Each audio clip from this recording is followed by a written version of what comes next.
नमस्कार, मैं हूं विजय विद्रोही। तो क्या लॉकडाउन के समय में कोरोना काल में गांव बचाएंगे शहर को, इस बात पर आज हम चर्चा करेंगे। आप सोचेंगे कि ये क्या उल्टी गंगा बह रही है। अभी तक तो बात होती रही है कि शहरीकरण हो रहा है, शहरों में गांव के लोग लगातार जा रहे हैं, शहरों के ज़्यादा विकास की ज़रूरत है। और अब कोरोना काल में उल्टी गंगा ये बह रही है कि जो गाँव से मजदूर शहर आया था वो वापस गाँव आ रहा है।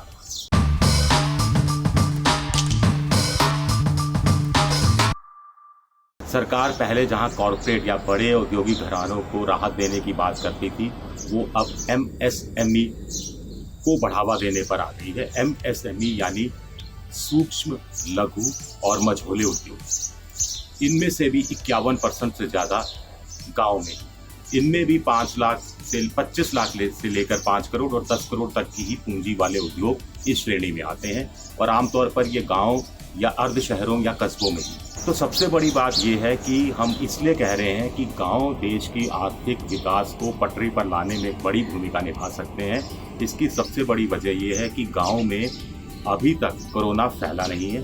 गांव में अभी भी सीमित मात्रा में ही सही, लेकिन आर्थिक गतिविधियां हो रही हैं। गांव में पैसा भी है। पैसा इस रूप में है कि रबी की कटाई हुई है, फसल बेच रहे हैं किसान, 10 करोड़ टन से ज़्यादा गेहूं का उत्पादन हुआ है। मिनिमम सपोर्ट प्राइस पर इस समय सरसों, चना और दालों की भी खरीद कुछ जगह चल रही है। सरकार भी ज़्यादा से ज़्यादा पैसा किसानों को जल्दी देने की बात कर रही है, तो इस कारण थोड़ी इकोनॉमिक एक्टिविटी बढ़ी है। दूसरा, अब किसान खरीफ के लिए बुआई का काम शुरू कर रहे हैं। इसके लिए उन्हें फर्टिलाइज़र यानी खाद खरीदनी है, बीज खरीदने हैं। आपको जानकर हैरानी होगी कि अप्रैल महीने में 48% खाद देश में खरीदी गई। किसी और माल का इतना ज़्यादा खपत इस दौरान नहीं हुई। फिर मनरेगा के तहत लोगों को काम मिल रहा है।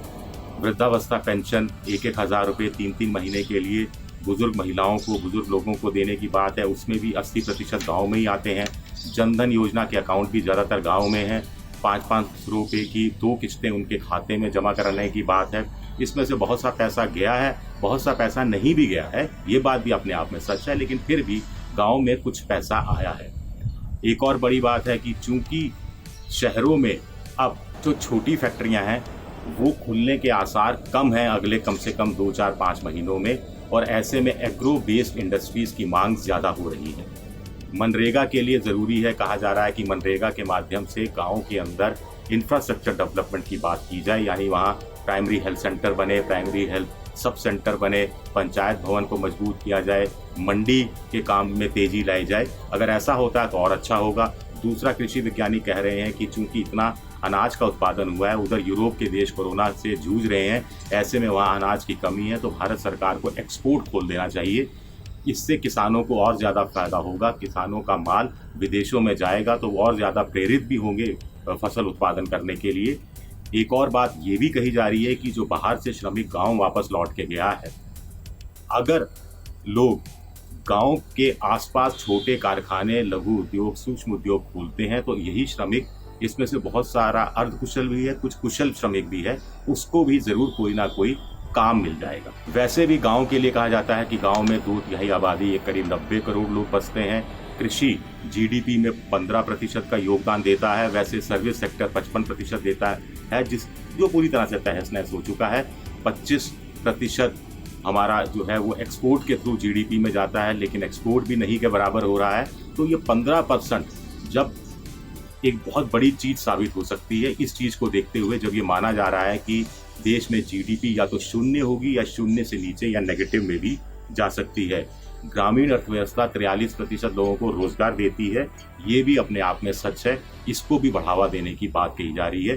तो हम इससे पहले जब बात कर रहे थे लघु, मझोले और सूक्ष्म उद्योगों की, तो उसका भी जैसा मैंने आपको बताया कि 6 करोड़ से ज़्यादा ये यूनिट हैं, जिसमें से करीब 6 करोड़ 30 लाख के आसपास सूक्ष्म में आती हैं। और सूक्ष्म में भी जहां यानी 25 लाख तक की पूंजी है, और इसमें भी बहुत सारे जो उद्योग हैं, छोटे उद्योग हैं, वो गांव में ही लगे हुए हैं। और यहाँ अगर सरकार और पैसा देती है और पैसा पंप करती है और लोन देने की बात करती है, उनके लोन एडजस्ट करने की बात करती है, तो अपने आप में ये बड़ी चीज़ होगा।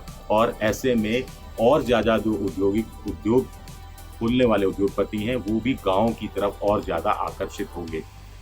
तो कुल मिलाकर यही निष्कर्ष निकल रहा है इस समय कम से कम कि अगर ग्रामीण अर्थव्यवस्था को और ज़्यादा मजबूत करने में सरकार जोर दे तो गांव के लोग वास्तव में देश की काया पलट कर सकते हैं कोरोना काल में, कम से कम इस रूप में कि जहां सब कुछ ठप है, सब कुछ मंदा ही मंदा दिख रहा है, वहां कम से कम एक उम्मीद की किरण गांव वाले जरूर जगा सकते हैं। एबीपी न्यूज आपको रखे आगे।